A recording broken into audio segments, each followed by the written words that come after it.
Hello and welcome back. If you have reached this point and you're watching this instructional video, you have chosen to continue on within phase 1 of the Farm to Table project.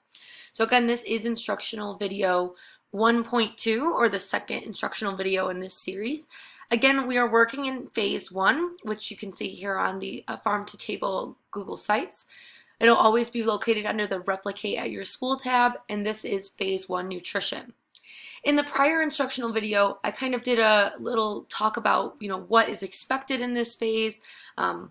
We talked about setting up a Google Classroom, as well as the nutritional note catcher and how to assign projects to students, assignments to students. Now in this shorter video, we are going to go over quickly the EPIC resources that you find within the nutritional note catcher, as well as the Google Forms that I have at the end of the note catcher that is included when you force that copy to make it your very own. So at the end of, as you can see here, at the end of the nutritional note catcher, we have a Google Forms here. If you click on this link, it will take you directly to a quick nutritional check-in.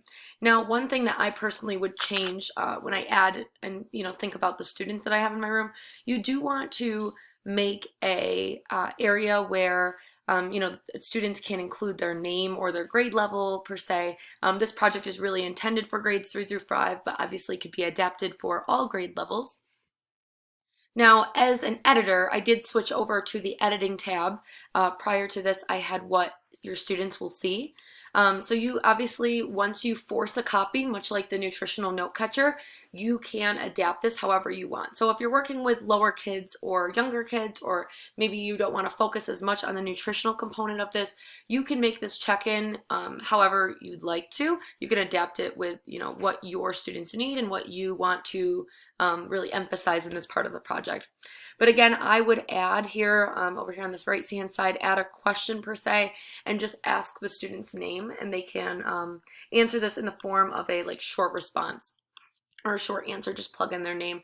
That way when you do import it per se, through a Google Sheets or something, or you print it out, or maybe you want to look back at it, who responds to what check-ins, because if not, you're just going to have a whole cluster of random students and you're not going to know which form belongs to who. But again, Google Forms is pretty simple and straightforward. If you have worked with it before, you know this. If you haven't, again, super easy to work through. Very straightforward. I have added each question here. These are obviously just some random skills that I wanted them to know. The questions that I pose easily would prove to me, if they can answer them accurately, then I would know that they were successfully able to get through the note catcher and they got something from it.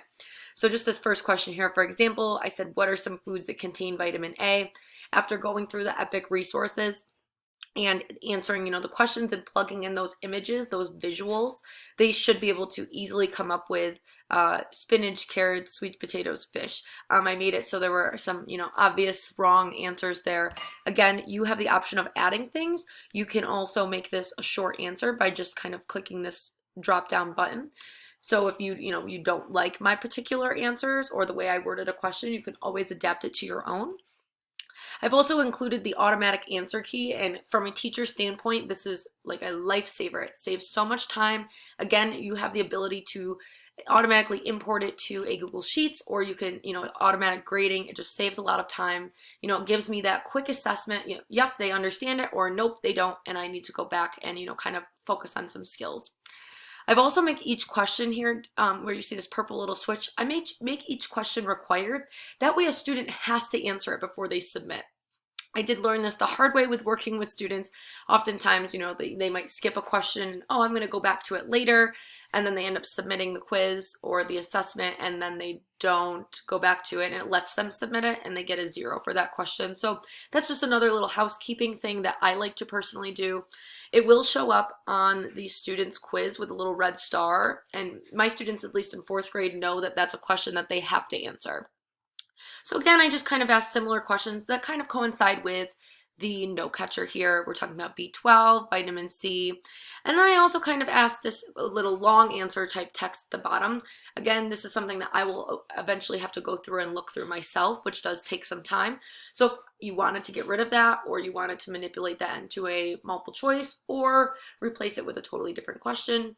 If the 4-point total wasn't your fancy and you wanted to make this assessment longer, again, you can add questions. But I really wanted to get them to practice typing because that's a really great, tech tool, the tech skill that we need and our students need desperately. I know that at least in my grade level, students really do struggle to type. It's a skill that they're constantly on their Chromebooks and they need it. So I think the more, exposure they get to it, the better they'll be at it. So this question was more so open-ended, but it was, why is it important to include vitamins and minerals in your daily diet? And actually, there we go. But again, this can all be seen from the response tab over here. Obviously, we have no responses. If you click this little sheet button, it will create a spreadsheet. So however you choose to view it is, again, totally up to you. I know this seems very freelance, but again, this is customizable to your classroom. I completely understand that your classroom may not be the same as mine, or somebody else that is engaging in this project. So I think to keep this open and as flexible as possible is really the best way to go about doing this. Again, once students do respond, whether it be in the spreadsheet or here, you'll be able to see their responses. And I do really also like the Google Forms will put together some pie charts and give you some data on, perhaps commonly missed questions or, similar responses and so on. So I do like the data aspect that Google Forms can, reap together for you.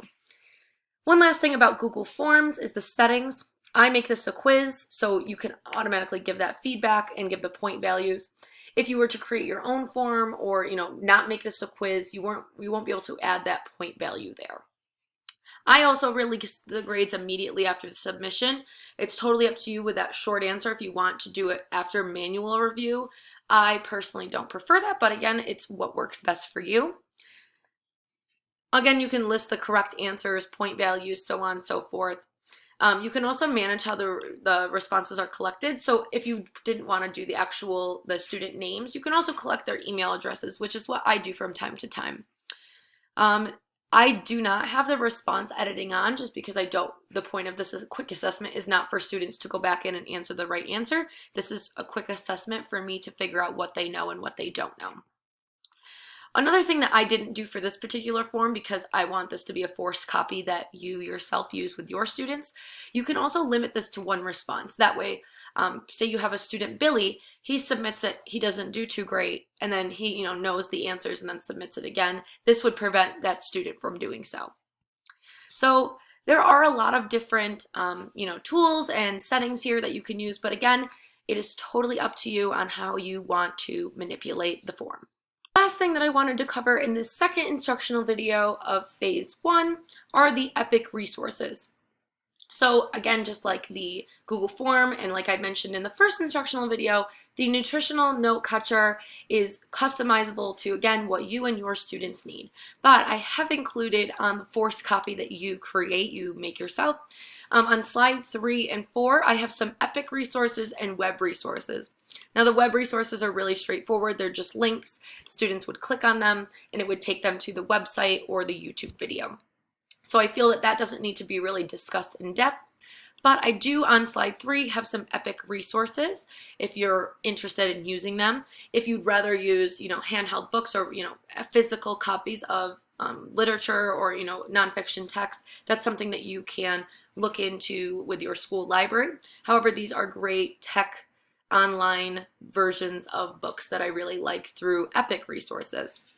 So if I were to click on just one of these, I say growing good food. It will take students directly to the link on EPIC. Now, if you're not familiar with EPIC, it's a pretty straightforward site. When students first click on this, it will take you to this, kind of general page without a login.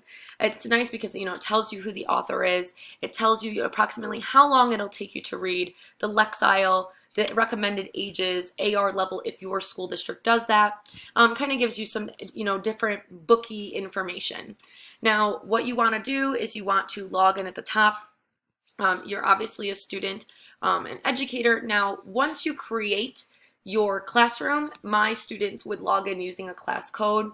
Once they log in with the class code, they can save that onto their computer, and then once they click on those links in the note catcher, it will automatically take them to the book and they can get started right away. But because, or maybe if you are a first-time Epic user, you would need to continue with Google. And in this case, you're going to allow all of that, and I'll walk you through how to create an account. So because I don't have an account here, you may with your school already and may not realize it. So if you can't authenticate with Google right away, you want to click Don't Have an Account, and you will get started this way. For privacy reasons, I just logged in with my current school account, and you can see that the class code is there. You'll have your student roster over here at the top, so you can add your students in. I always just do it to protect them via just their first name or their last initial if there's a couple of them. So it's really, really straightforward. You can go to your library. It's a really, really easy site to navigate, so once you get around, you have some time to explore. But the mailbox is probably one of the most important things because you can come back to here for messages and book recommendations from Epic. But with the students, you can actually assign them these books. So if you didn't want to use necessarily the note catcher or link them that way, you can actually assign them. So these are just some examples of what types of books I've assigned my students while we were working on a nonfiction unit, weather nonfiction unit. You can also, which was really cool, you can choose which students to assign it to. So Epic has a really great tool where you can actually, some of the books are actually a read to me type of book, and that's great for some of our lower level readers. So if you click on the read to me, you can kind of simplify it or narrow your search a little bit to books that will actually read it to your students. So I think that that is a really beneficial inclusive feature that Epic does have. Unfortunately, it is not on every single book. However, most books do, within whatever topic you're talking about, do have a lower Lexile read to me version. So back to the note catcher, there are quite a few of those. Growing nutritious food, growing good food, how to read the nutrition labels, and vitamins. Now, again, because this is customizable, if there's some that you find that are not as important, you can get rid of them, you can change the color of them, you can also add more if you'd like, totally up to you.